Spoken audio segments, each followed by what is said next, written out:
সাল্লাল্লাহু আলা সাল্লাল্লাহু আলাইহি সাল্লাল্লাহু আলা মুহাম্মাদ সাল্লাল্লাহু আলাইহি। সাবকল আমার কথা বুঝতে অসুবিধা হল না তো?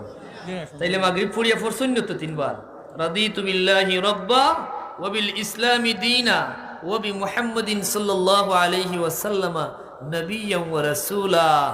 আমরা ইনশাআল্লাহ, আল্লাহ তুমি তৌফিক দিও, আমরা যেন দাইমান ফজরে আর মাগরিবে তিনবার পড়তাম পারি। হুকা আমিন। পড়লে ফায়দা আছে তো? যারা বুঝে না, আল্লাহ চিনে না, নবী চিনে না, ইসলাম চিনে না, এরা ইতার মর্ম বুঝতো না। এরা খালি মানুষের উল্টা পাল্টা ফতোয়া লাগায়, ঠিক নি? কিলা মানুষের এবাদত থেকে বঞ্চিত করা যায়, ও যে দোয়া এটা জানেন না। ইলা খুব কম সংখ্যক মানুষ ওকে চাই বলে ইলা কোনো দলিল আছে নি বলে ও রাদিতু বিল্লাহি রাব্বা কিংবা সূরা হাশরের শেষ 3 আয়াত পড়ি না নি আমরা মাগরিবে ফজরে? আরো পড়ি আল্লাহুম্মা আজিরনি মিনান নার। এটা প্রত্যেকদিন পড়ইনি না, মাঝে মাঝে না পড়া নিষেধ আছে? নিষেধ না, এতে একটা মেসা বকল বার হইছেন। কোন খবরদার, শবে বরাত কোনো ইবাদত নাই, মেরাজের রাত কোনো ইবাদত নাই। তারা মনে হয় তা বাইপাসে কোনো লাইন পাই লাইছে, এই রাইতার কোনো ইবাদত লাগে না। মুসলমানের ইবাদত নাই এমন কোনো রাত নাই, এমন কোনো দিন নাই। কথা ঠিক কিনা না? এটা আছে। মাগরিব পড়িয়া উয়াবিন আছে না নাই? শেষ রাইতে তাহাজ্জুদ প্রতি রাইত আছে, এমন কোনো হাদিস আছে নি? ওই যে যারা বাউতাবাজি করে, ফতোয়াবাজি করে, খবরদার, লাইলাতুল মেরাজের কোনো ইবাদত নাই, শবে বরাতের কোনো ইবাদত নাই বলে একটা হাদিস দেখাও বলে মেরাজের রাত নামাজ নাই। আমরা তো ফরজ নামাজ আছে, মাগরিব আছে, এশা আছে, ফজর আছে, তাহাজ্জুদ আছে, আওয়াবিন আছে। মাগরিবর পরে আসেনি নিয়মিত কিছু ওজিফা আসেনি না নাই? এটা দোয়া হল প্রমাণিত নাইনি। 5 ওয়াক্ত নামাজের বাদে আয়াতুল কুরসির আমল আছে, এটা কোনো অস্বীকার করার কোনো সুযোগ আসেনি।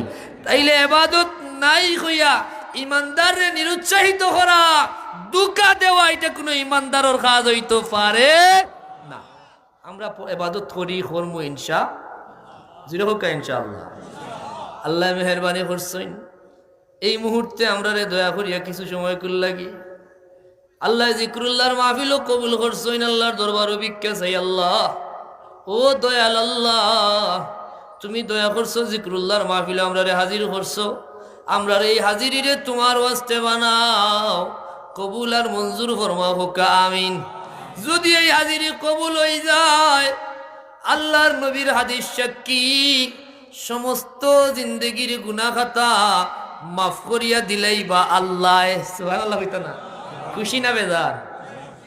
আর ইনো আমরা বইছি কিতার লাগি? দিনী আলোচনা হইব, কুরআন সুন্নাহর আলোচনা।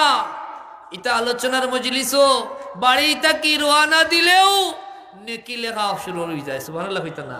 প্রতিটা কদমে 10টা নেকি। ইকেন আইয়া বইছইন, বইয়া থাকবা যতক্ষণ, প্রত্যেকটা দমে দমে নেকি লেখা হইব ততক্ষণ। ঠিক কিনা না?